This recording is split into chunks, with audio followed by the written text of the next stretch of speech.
I think what I have recognized in my experience, especially in the last 18 or so months, I've recognized that women human rights defenders are made of sterner stuff. And I have seen them demonstrate that. At the height of, the August 1 shootings, I remember that the women were in the majority where we were presenting our statement about what had transpired.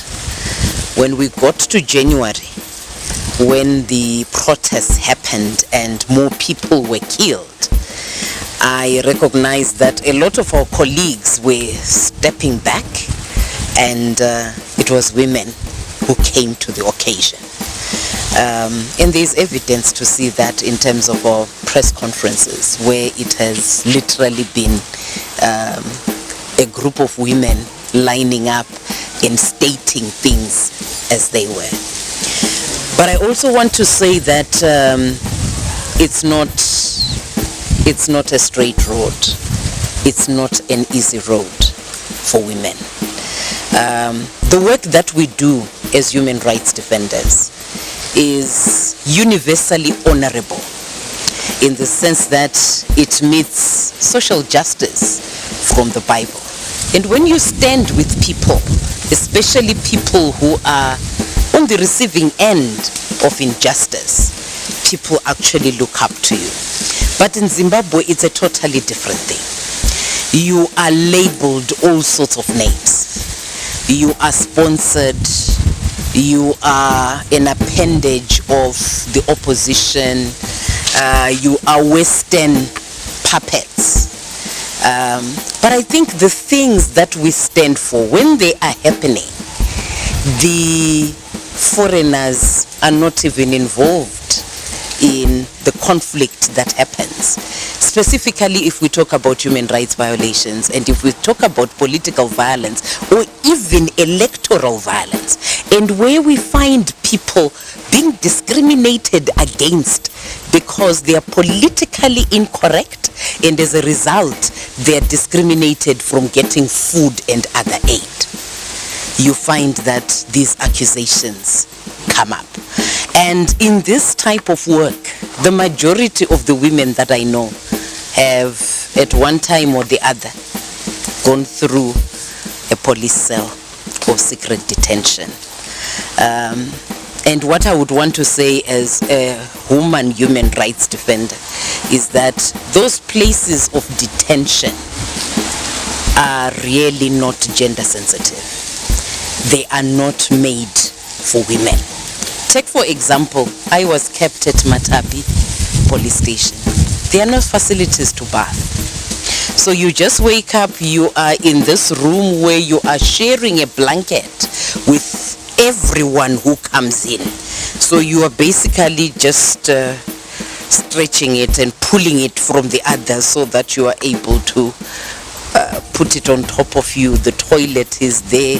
Those who have been, when you get in those situations, some people are afraid, you get diarrhea, you are stuck in that room.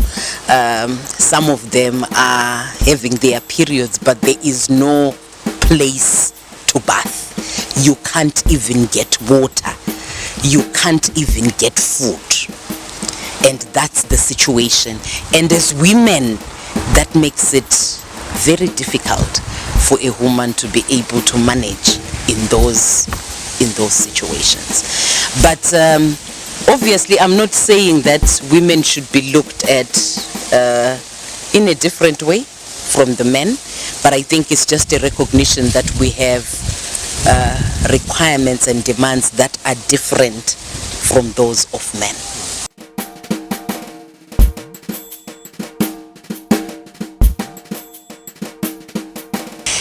It has significantly affected me. I have got a niece who is also in her kid steps getting into this work. And I remember one of the times she had taken a group of people to the Registrar General's office around election time, where they're trying to have those people get IDs so that they would be able to vote.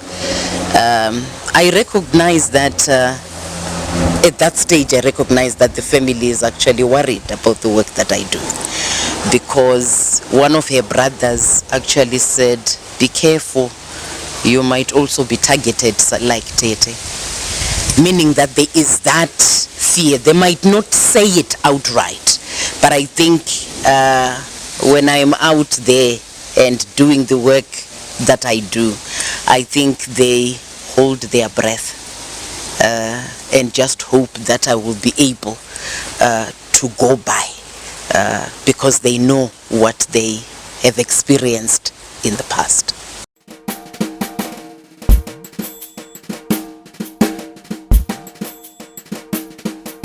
No, I have not come to that bend yet. It might come in the future, but I think I still see a long road ahead of me. When I had my ordeal, my mother wanted me to leave the work because she also recognized how dangerous the work is.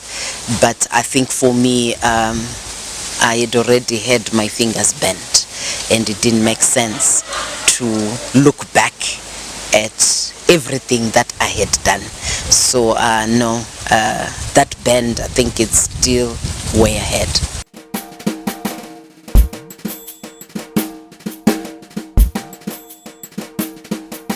Let me take you back to 2008 when I was abducted.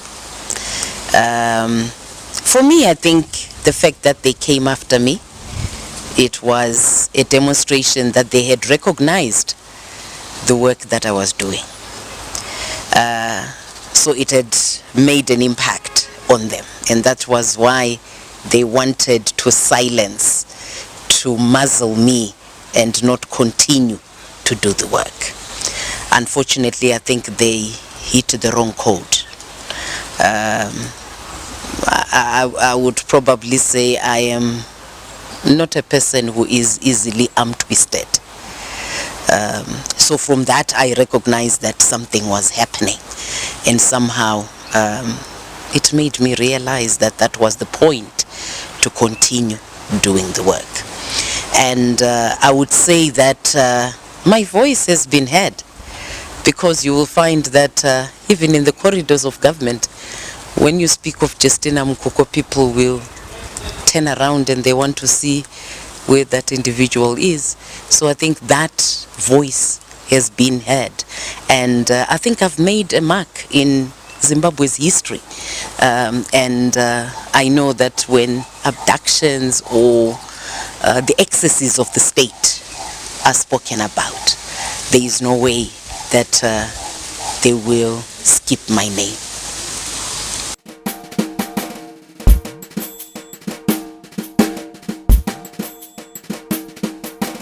I would say probably the private, they have done quite well in terms of profiling me. I think I continue to be very disappointed that I invested my prime life at the public broadcaster, where I made my first friends in the media fraternity. And when the world closed on me, no one bothered to come and hear my side of the story. I was taunted as a terrorist, regardless of the fact that I had spent 10 years with some of those people. But I would watch the news being referred to as a terrorist by people I considered to be my friends, who would have just taken the time to get an exclusive with me because they knew me before I got to where I was. Just the question, what happened? We are hearing all this, and I would clear the record for them. But that never came. But I think in terms of the private media, that has really been consistent in terms of hearing my side of the story.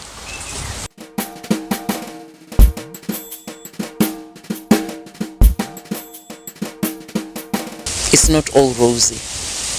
At times you sit down and watch the people that you work with wear a smile, and it means a lot to you. But at the same time, you also have long, sleepless nights when you recognize that things are not going according to plan.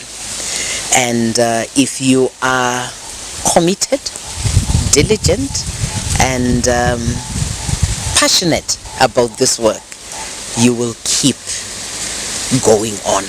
It doesn't matter if the results take a bit of time to be realized, but I think at the end of the day, they will come. So that's my advice to the young women, to say that when you get into this work, it has no business hours.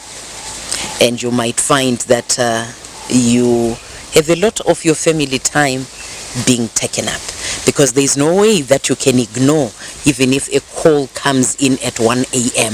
and someone is screaming on the other end. Somehow you need to be seen to be rendering a hand of assistance.